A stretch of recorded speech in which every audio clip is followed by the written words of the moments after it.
خاب وبرنا رب الخشاء تعالى خي وشارير آمين يا مرة نمتعرف عيش مشيخة صالوية بكل ذنب بابواتن أني تنصيلا يوم ادخل دوري وشنة منطيل الشمخ الكل جيبان الدنيا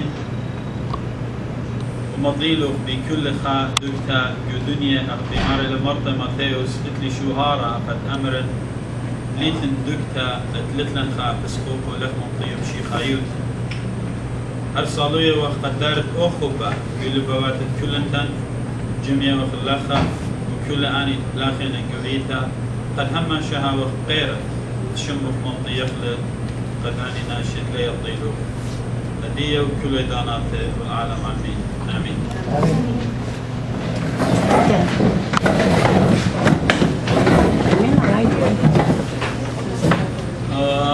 اتوخا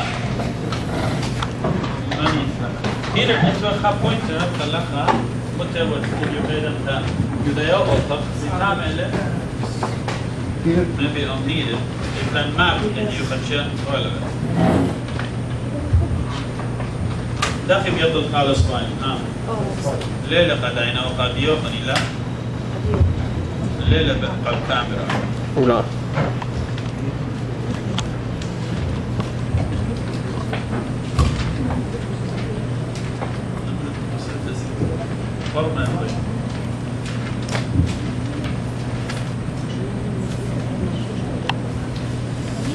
اوكي احكي خا مدخلتها بس كريوتا رابا مود لان مو مزمن شبدورا وزملا البد يسامى قمع يا باسد ورتت كراسيانوتا الايت مدن خا الدرجي بانديا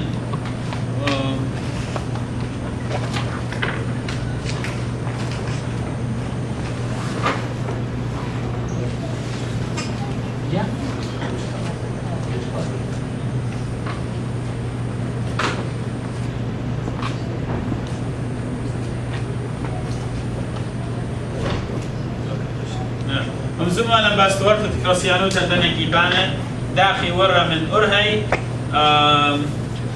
بدخلنا بخشان إيه ما بديوكم قد شابوش هدية فيشتي بروفيشنال تضاين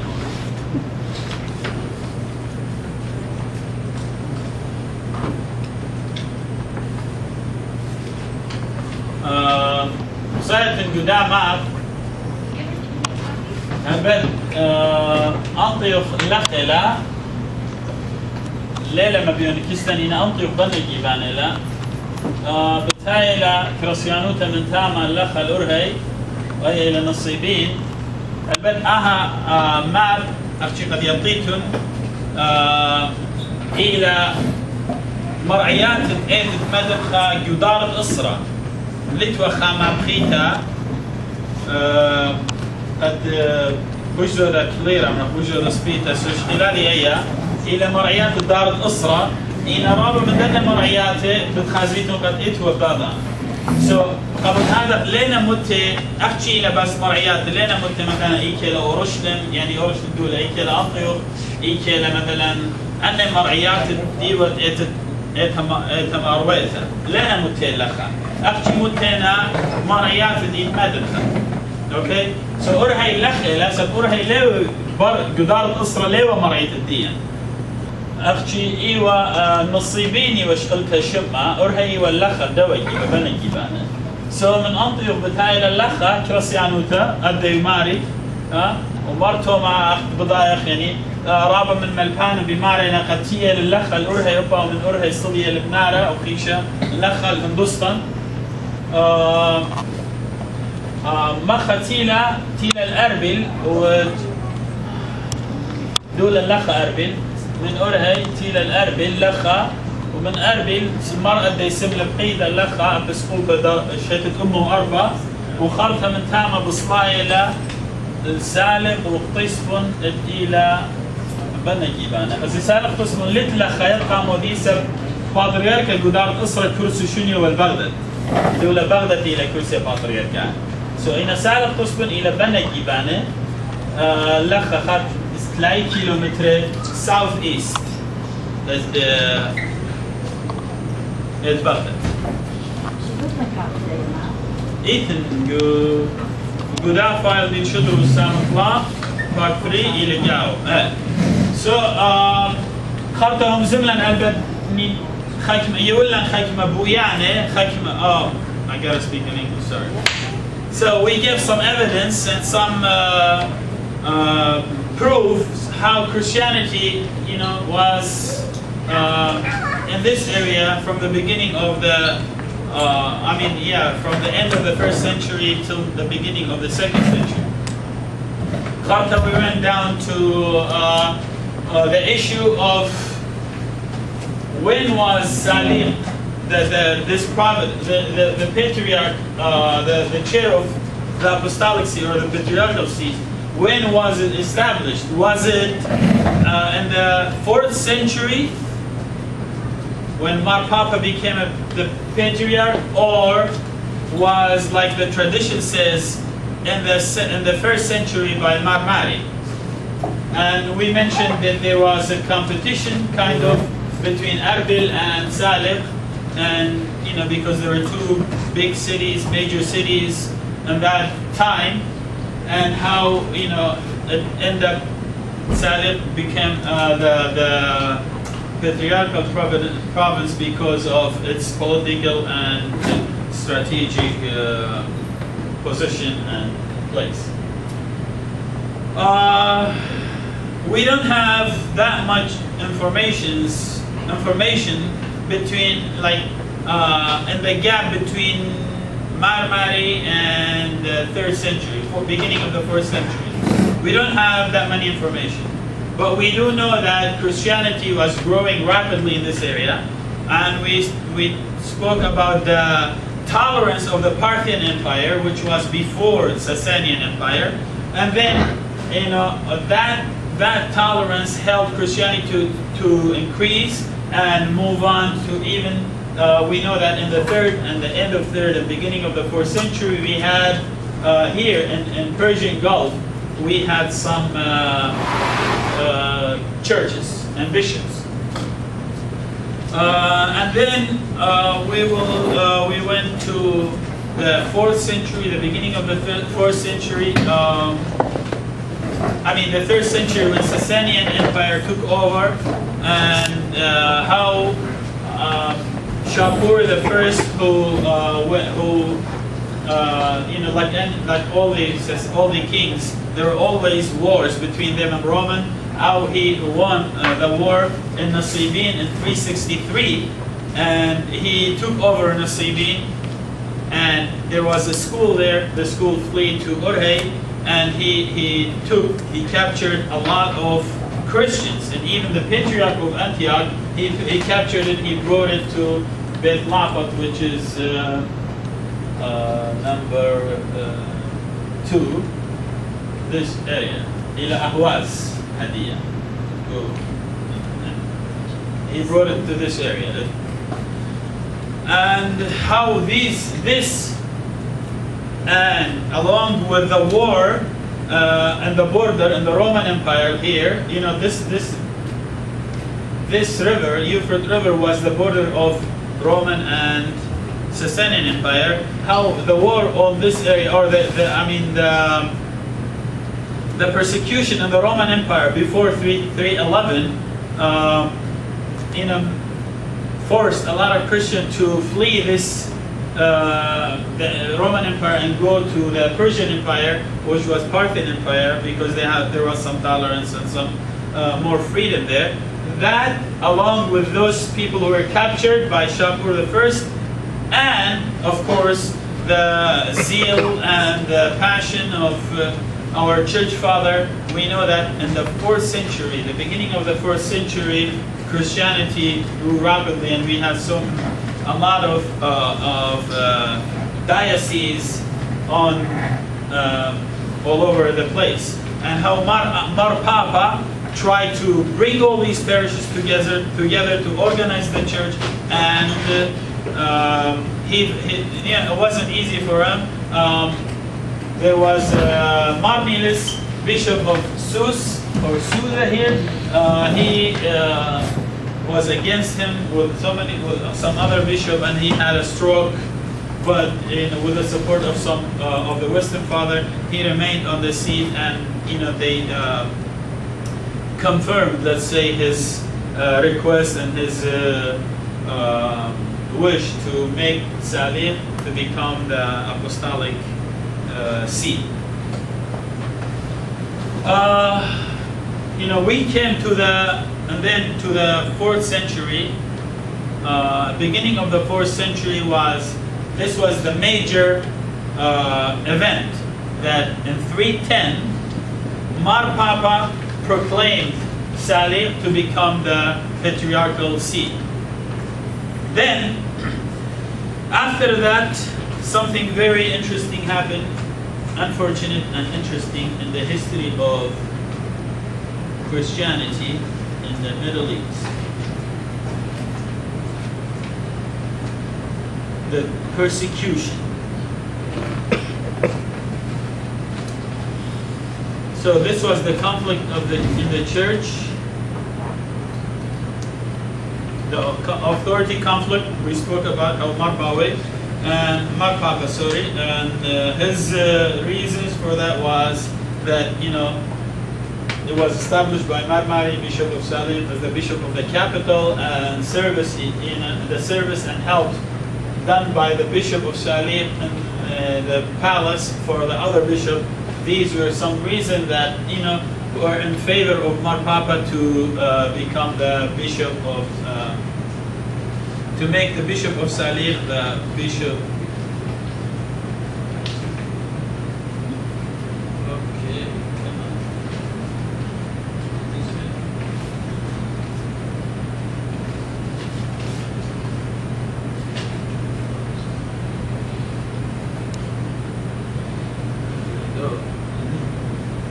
Then we come to persecution. I love this quote of Tertullian. Tertullian was a lawyer, a pagan lawyer, became a Christian, and he died in 197. So he has a lot of writings that really make difference. They had influence in the history of Christianity, because he argues with a pagan from a Roman perspective, not from a Christian perspective. He says something very interesting. He says, one of the first church, he said, Christians are persecuted in ignorance because they are not allowed to defend themselves. As long as they can be called Christians, they can be executed. Real criminals are allowed to deny their offenses, defend themselves, and are tortured to get them to confess. By contrast, the Christians are not allowed to demand evidence of any crimes they are condemned for, and are tortured to make them stop confessing. Christians are denied any chance to vindicate themselves, nor do the magistrates try to find any evidence of crime. The name of Christian is enough. Isn't this what's happening now in some places? Is this good or bad? This is a question. Is this good or bad? It's bad. It's bad.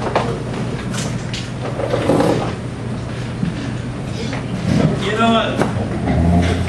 Why is it bad? Huh? Why is it bad? I didn't say it. Yeah, she said it's bad. Oh, Yeah, it's bad.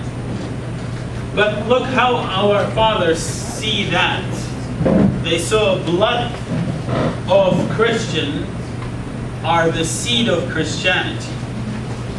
دمت سعدة إلى برزرت كريستيانوتا. This is what he said, Tertullian said. Witnessing is the foundation of Christianity. In our language, Sahda means martyr, the one who is killed for his faith, and also means Sahda, Yawil Sahduta, someone who witnesses, who confess, who brought to the court to give witness on something that he experienced, he saw, whatever.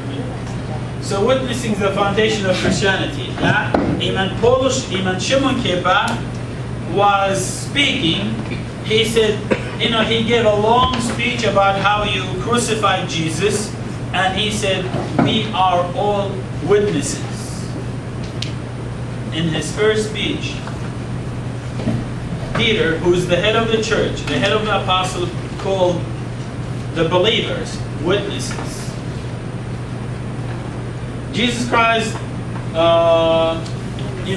and its mission is to witness the grace of our Lord Jesus Christ and the love of our God, to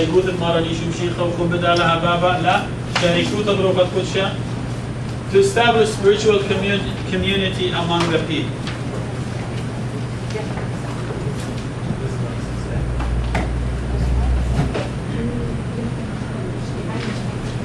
So, this is what I wanted to say. As Tertullian said, the blood of martyrs is the seed of Christianity. This is how our fathers saw that. Unfortunately, for us, if we want to be like our fathers, and nothing could stop us from carrying and witnessing, we have to stand up for something. These people stood up for something. And that's what we need to do here or anywhere in the world, because Muhammad, one of the saints, said once, he said, "You can do whatever you want with my body, but you cannot touch my soul. My soul belongs to my Father." So I'm not saying that what they do is good or bad. It's definitely it is really bad to kill someone, to persecute someone, to not hear someone's voice. Those are all bad things. But we cannot sit and always like mahjurishan and cry and say we are victim, we are victim, we are victim. We have to stand up for something. That's what these people did. And if we study their history, we have to learn from them. So, I don't want to stop a lot in here. I just wanted to, this is something that one said about Christians.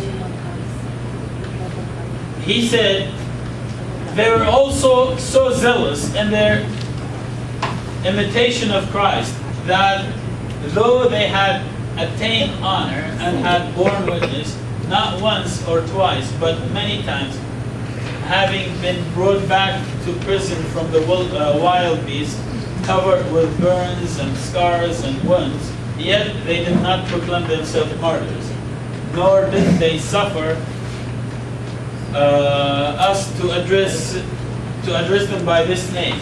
So martyr was the only person, not Sahda, the only person who called himself Sahda, or martyr or witness, that was the one who died, like not the one who tortured. They were called confessors, were called departure, but not martyrs. So martyr Sahda was only to those who were killed. That's a reason of persecution. That like we said, there were two parts of the world: Roman Empire and Christian Empire, and they both persecuted Christians. But each one has different reasons. The Romans' reason was because they had a lifestyle, and Christians did not fit in that lifestyle. So they persecuted it. Basically because they did not cheat on their wives. They were morally living an ideal life. They were following like Father Habbi said, they were following the ideal life of their Lord and their apostle. Just the way they lived, they were living like that. So in Roman Empire, like they have these wild parties and services and worships. They did, and Christians were not taking part of these, so they considered them as stranger to this body, to this, you know how Romans have that idea of one nation, one, you know, one system, one law. So these people are not fitting in. They were persecuting them. That was the main reason, or probably the only reason for the persecution. However, in the Persian Empire, there were different reasons for that. We know that Persian Empire were a religious empire. You know, Persians were religious people. They have their own religion. They have their own customs and rules and tradition. The main reason for this was tendency of Persian in enmity tendency, like dijmanayuta of Persian towards Semitic, because Persian, they see themselves as Aryan people, you know, like Hindu-European, you know, Indo-European. So they were not Semitic. And you know Hitler, he always see that these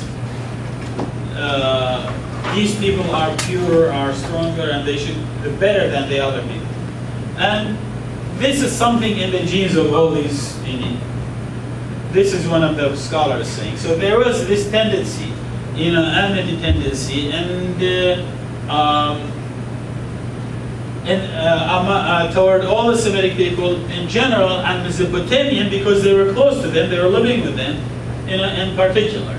Sometimes the enmity was very strong, that reached to wars, and other time was low to the point of a truce and peaceful coexistence, according to the circumstances and the people in power. You know, depend.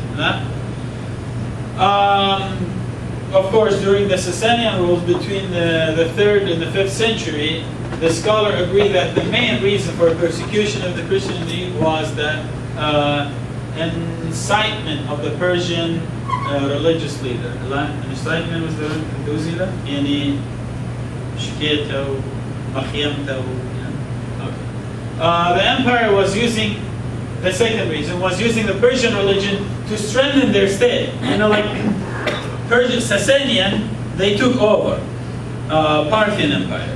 And of course, when you do that, there will be some people that, you know, will support you, and a lot of people who will support the old state, you know, old group. And so they could bring these people together. They didn't speak policy, they spoke religion. They wanted to promote their religion because they all have same belief. And by doing so, there are other religions in the country, which were Jewish, Christian, you know, Manis, and all these different religions.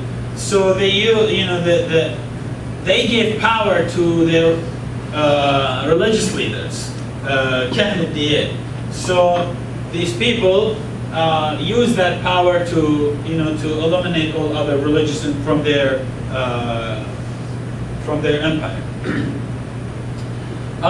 Some people like give big role for the of Jewish people like have big role on, you know, they have money, they have business, they have relationships, you know, connections with other people. So they lost a lot of their, you know, some of them they lost family, you know, they lost family, friends, parents who became Christian, and that you know, really made them mad. So they used their connection and power.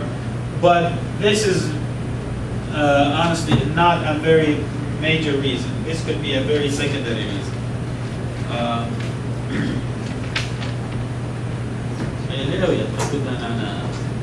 This is not practical.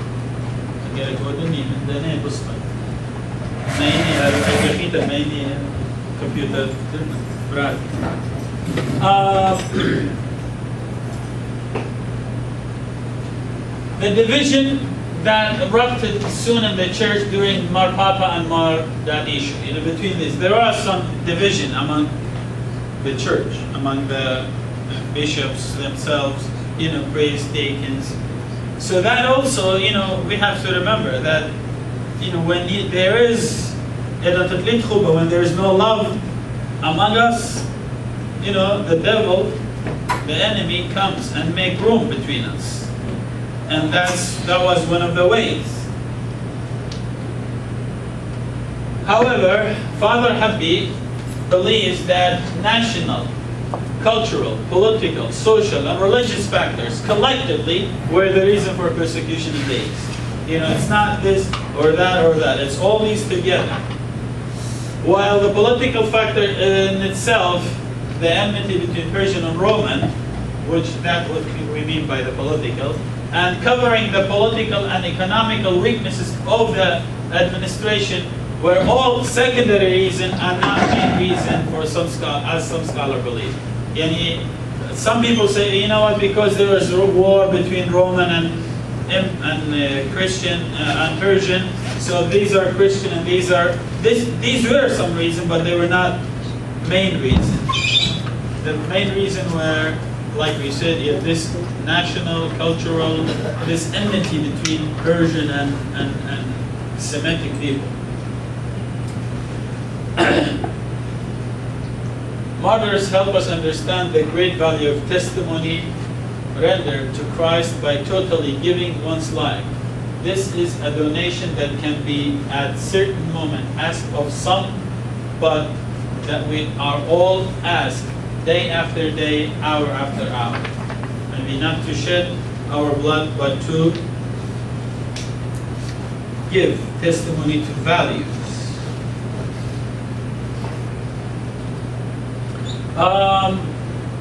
Relationship between Christian and Persian, of course, like I said, in the beginning, before the Sasanian Empire in 224, 28 Nisan, and this year. Before that, there were some local here and there, but after that, in the Sasanian Empire, especially in the 339, it started really bad. It's called the Great Persecution of 40 years. The persecution lasted for 40 years.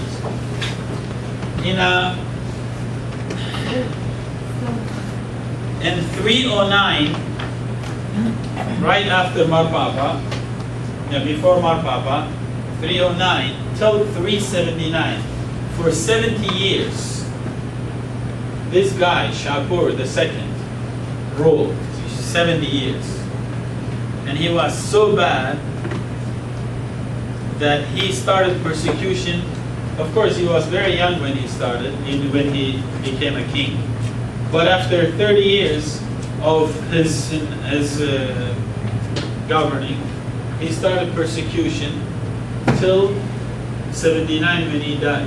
In this persecution, 160,000 people were killed.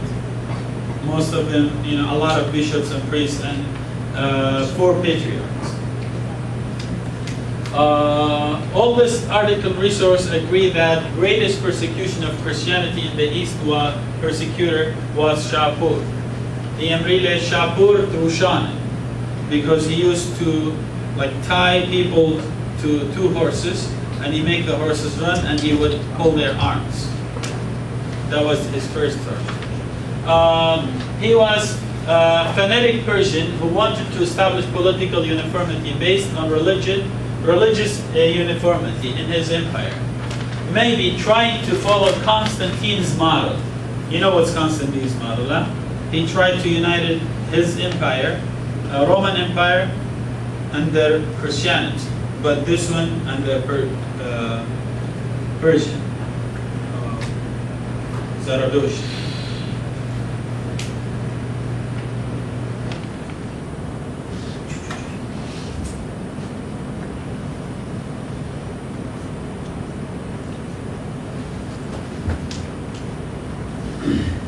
He announced war against everybody, against Christian, against Roman, against Jewish, against everybody. When Shapur lost his battle against Roman in 377 AD, he went back and he wanted to come back to the war stronger. So what he need to do, like always, collect more taxes, more money, and then more power, more people, and then he want to go back. So he gave a decree to the priest and religious leader that you go and collect money from anybody, from everybody. So they went to Marshaman, who was the patriarch. Marshaman Barsabai was the patriarch. Marshaman came right after Marpapa. He was a Kediapon, and then after that he became a patriarch. So they came to Marshaman. Marshaman said basically, and in the tradition they said that Shapur liked Marshaman because he was very polite, very gentle, very diplomatic. He was. So he thought like he would send these people to him, that he would give taxes right away. And he said, you know what? I am a spiritual leader. I have nothing to do with their wealth and money. My job is to direct them, to help them grow spiritual. This is my job. And of course, they went to the king, and the king called him, and they have a debate. And after that, of course, he couldn't convince him. So he put him in jail. And then the next decision or creed came from the king that if anyone doesn't pay taxes, doesn't listen to the first Faraman, so the next Faraman was to be killed. And they put Mar and Shimon and priests and bishops and patriarchs in the jail. And they say that in the jail, this is like a really beautiful story. They didn't have Caso Pilasa to celebrate Mass. So they had some water there and some bread. And some priests were holding bread in their hands and water in the cup, holding it like their hands were Caso Pilasa. And they celebrated Mass. And he has this this song that we sing. He said, "Apen shalchitun nachtokun barai amide la tishalchun nachtokun yawayin." Even if you take off your clothes every day, you never take off your inner clothes, which is the baptism. That means you stand up for your faith. So this is something he wrote, and of course Marshaman was the first patriarch that we have some of his writing. First author actually that we have some of his writing. Not like Mar'a Prahat that he has a book, but like here and there we see it in the Taqsa, and he had this nota ya Tahusha with ادخلهم نيناشا.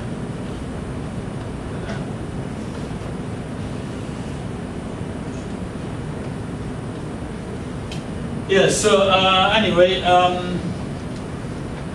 in the year 341, on the day of Good Friday, 341, him and more than 300 bishops and priests were killed on that day.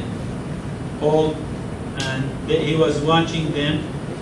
They say in his biography that they were killing them in front of him, and he was encouraging them until he was killed at last. Of course, this persecution lasted for 40 years, and it moved from from the capital to Kerkhatslo, which is Kirkuk, and that it started there strong, either in Erbil, and we have the patriarch that came in the 422 was Mar'a Khadawi. He documented all these stories. He went around and he collected. They were documented probably, but he collected them, and we call them Sharbat Sahli. Him and Marmaruta, they collected all these stories, and it's 7 volumes of the story of all these people who were killed.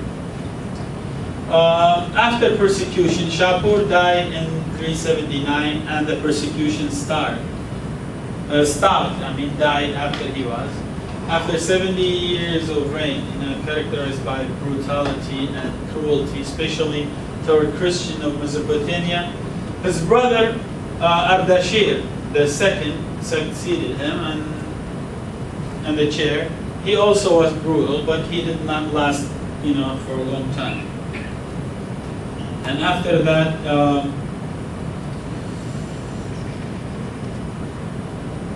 came Shapur III, who was a very peaceful man from the beginning of his reign. He exchanged ambassador with the Roman Empire, and during his time, Christians lived in peace. His successor, Bahram IV, was also peaceful, and here and there sometimes there was some persecution, but nothing in general, some local incidents. He signed peace treaty with the Romans because both kings were busy defending their kingdom against the Huns, who became the great threat to both Roman and Persian. This was after persecution. This happened. 3 kings came, and till the end of the 3rd century. Ecclesiastically, after Papa died, his first successor was Marshamun, and we saw Marshamun. He died after 21 years of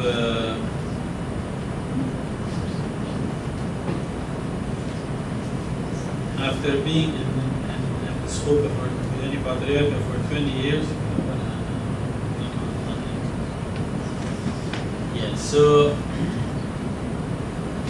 26 years. He wrote many prayers, and we still use them in our liturgy. He was executed in 341 AD on Good Friday. After that, his successor Marshallus received, which they say he was his, not him. He was executed along with 128 priests 1 year after his patriarchy. And Barbashmin was Marshamun's nephew after that. He was also elected patriarch, and he was thrown in jail right away and tortured and killed after 2 years. After this, the chair remained vacant for 40 years. Damsile Khatsemi Patriarcha, Apishin, Litwala Patriarcha, Halle don't مثل Shabur, ومثل Shabur, ومثل Ardashir, Khartatil Shabur Tla. Then there was peace, and then they elected Mar Qayyuma was elected and died after 5 years. And then after him, Mar Qayyuma, actually this is not correct. This is mistake. He did not die. He was very old, and he asked all the bishops. He called all the bishop, and he told them that he's resigning because he's too old, and the responsibility is too much for him. So he was, he was resigned, and they elected Mar Ishaq Patriarch. We don't know anything about the life and the achievement of the last patriarchs in the church. According to Father Albert Abuna, they did not have any significant activities or important renewal. However, I believe that during the 14 years of their patriarchals, they played a great role in bringing their people together and healing the broken community that was destroyed by the long-last persecution. Their significant achievement brought new hope and prepared for the next patriarch, which was one of the greatest patriarchs in the Church of the East, Mar Ishaq. Who, without their preparation, he would not be able to achieve what he achieved. Any question? When you were saying the patriarchal seat remained vacant for 40 years because they couldn't elect, was it also a possibility because they were afraid of losing that lineage of patriarchs There was no lineage. Like So they pick it from the family. no, no. This there were only like coincidence that they had happened to be a family. Like the one before Bashmin was not. Tomarsa was not related to Marshall. Before Bashmin was happened to be the nephew because maybe nobody wanted to step in, and he grew up with him, with his uncle, and he was probably a priest or a deacon in the church, and he stepped in. But that tradition of lineage of patriarch did not start till the 16th century. So after this. After 16th century. Before that, the patriarch was elected. Yeah. And we will speak today about how the patriarch was elected. And did they then just leave it because they noticed this threat that They could not get together because maybe they didn't let them meet. You know, nobody could leave his place. If they know they're a Christian in this town, they would kill them. That was the story. So nobody would dare to go out and to go to church or to pray. So, you know, who would be able to elect patriarch? It was very bad for 40 years, especially in the capital. Any questions? No? Yes. Meanwhile, for 40 years it was very bad. What years were those? 339 to 379. It's called the Great Persecution of 40 years. 339, it's in the note. You will see. Just, by the way, you have to understand that Christianity, even though they say 80 million, we were always minority. We were always minority in Iraq, which is in Mesopotamia, in China, in India, wherever we were always minority. Even though we had great influence in the community that we lived in, but we never had that power. The only city probably that was all Christian were these two cities, Nasibin and Edessa. Edessa, of course, went back after the Abgar died. Went back to Enna, but Nasibin, we know that most of the population were Christian. These two great cities have unique strategic position. They were in the border of Roman Empire, and you know, like every time the Romans fight, that was their battlefield. Okay, and they wanted to whoever like win these towns, these two cities, won the battle. Often each empire tried to control one of the both cities or two together, you know, with all its might.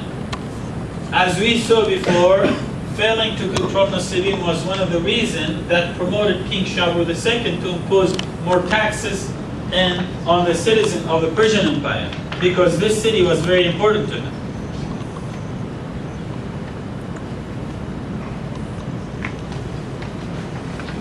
Okay, so we go to Nasibin. Nasibin, it's from Nsawa. Nsawa, planting. Nasibin, Nsiwi. بالسوري يمرح Nsiwi, من Nsawa. Because it has a lot of gardens and, you know, it was a beautiful town, city.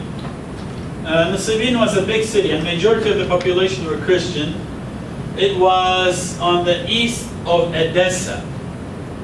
You know, it was on this side of Roman Empire, on the Persian Empire side. According to the book of the Bee, Tawad the Borita Yamrid, Shlemun Basra. The Borita, Shlemun Basra. It's like a history. You know, he goes from Adam till his time. He writes the history of humanity and the history of the church. He believed that this city was built by Nimrud. يضيف له Nimrud? Yeah, Nimrud Jabbar, Sayada. It was built by him. Nasibin name is driven from Nsawa because the many gardens and fields are in and around the city. Christianity entered Nasibin before the year 200. because there's a stone in the town that it's called Abrusius stone. You know, he was a Christian, and from that stone we know that he died in Nasibin on his he was Christian, and this was before 200. So we know that there was Christianity before that. It was known by the great church of Febronia, Kadishta Febronia. If you have, we have her history in Sharb al-Sahli. إلى خام قدشت الإعتادية by the way. قلت لنا عمران الدية. قلت لنا مات مريم قلت لنا مش ماني بس قلت لنا شو قدشت فبرونيا. يلا next church بنقلق بشيكاغو بتغلب فبرونيا.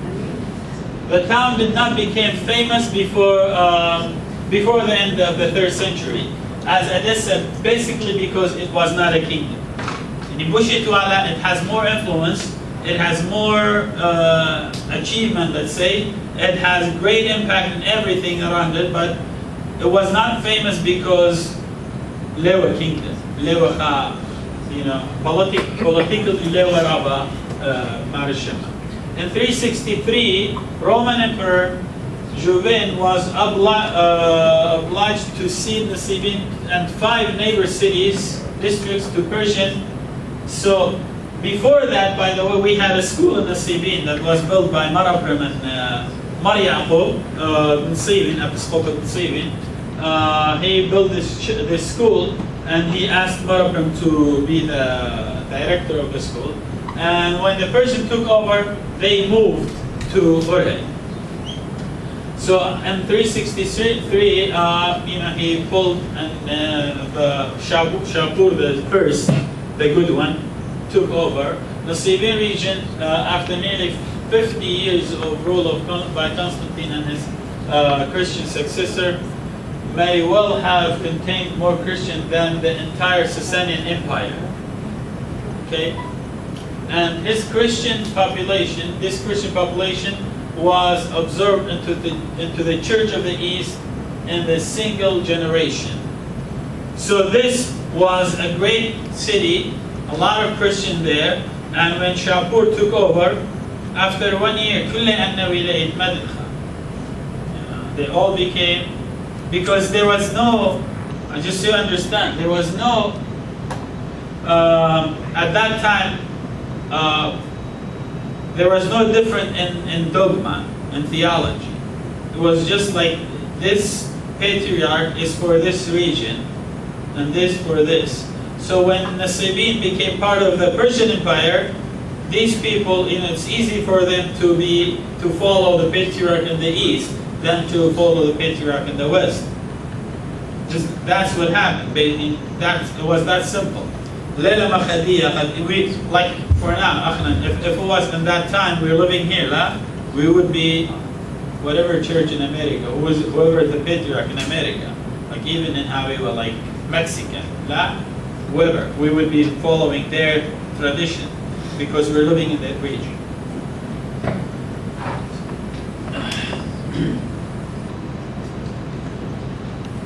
Nasibin was one of the first big 5 metropolitan province in the Church of the East, and it continued until the late era. We know like till 14th, 15th century, this province was still alive. Edessa held a special and unique place in the history of the church for more than thousands of years. It's impossible to study. It's impossible to study the history of our church without reading about Edessa, its history. Edessa is the first Christian kingdom ever. Some people say Armenian, some people say Ethiopian, but we know that the first Christian kingdom is Edessa.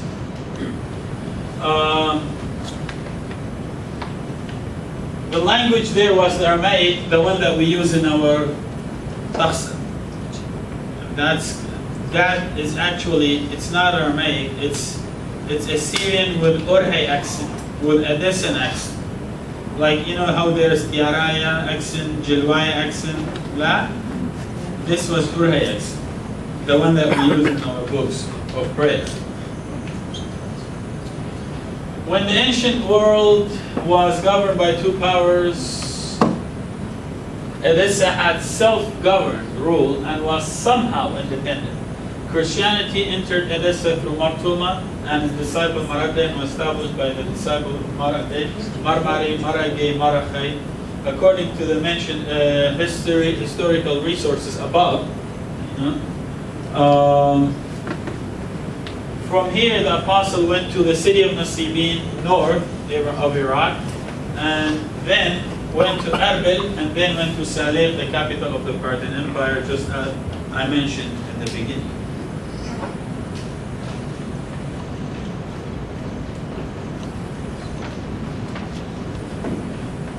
However, the role of Edessa is not limited by being the start of Christianity in the East, but played a crucial role in the history of Christianity in the East for 10 centuries because of its unique position. The culture of Edessa was influenced by both Parthian and Hellenistic culture and literacy,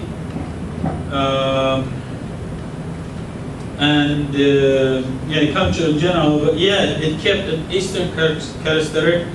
It expressed its Eastern authenticity, first with its Assyrian or Aramaic language, in opposite of other Eastern cities in Syria, like Palestine and Lebanon. Secondary, and adopting Christianity, which is an Eastern religion, and becoming the first Christian kingdom in the world. So, and these two things made Edessa keep its, show its culture, its Eastern culture, that it's kept the language. It's actually did not just keep the language; it made it a language of science and teachings, and it improved the language, its old language, and then it accepted Christianity, which is an Eastern religion, as its own religion. It was not like Roman religion or Persian religion. We call it School of Nasibin in Edessa. Some people say Madrashat Nasibin or Madrashat Urhay and Urhay. But Father Habbi and I believe the same thing. It's one school that was moved. Every time this town was in trouble, they moved it back. Like the school started in Nasibin, and then in 363, when the war happened, when Shapur took over, in Nasibin, Maraprim and all his disciples and faculties, whole student faculty, most of them of course, flee to Urhay, and they started a school there. And the school was there till when the division occurred in the church during the scheme of Nestorus and Carolus and Aya. So the church adopted the line of Theodorus, which was the teacher of Monasteries, and then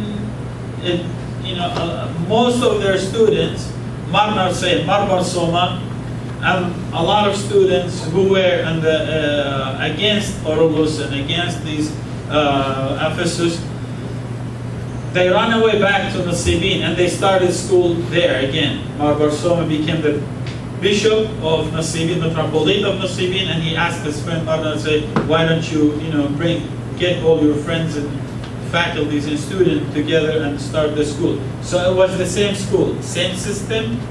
Whatever they were teaching here, they went there and they teach the same thing, and then same curriculum brought back to Nasibin. The school was established in Nasibin in the beginning of the 1st century by Mariapo, bishop of the town. Mariapo, also known as the Great, Mariapo Rabba, the Great, put Maraprim in charge of the school. Maraprim Rabba, he was a deacon. He was never a priest.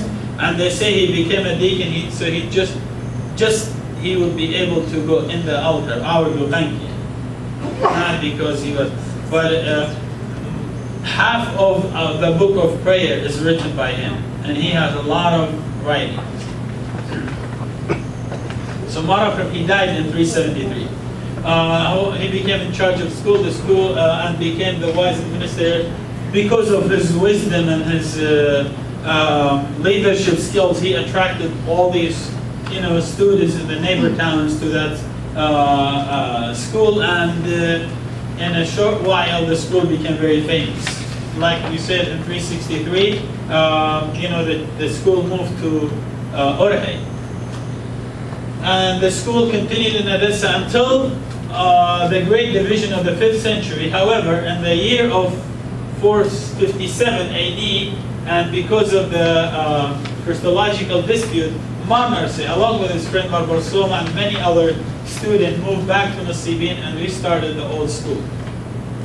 Again, same curriculum and same. So under the administration of Marmarse, thus the torch was carried on. Some contribution of the school of Edessa and Nasibin. The language. The language became a language of sign. From language that we speak, Hadiya, imagine now that's happening again in Iraq. There's Madrashat al-Nasibin, by the way. There's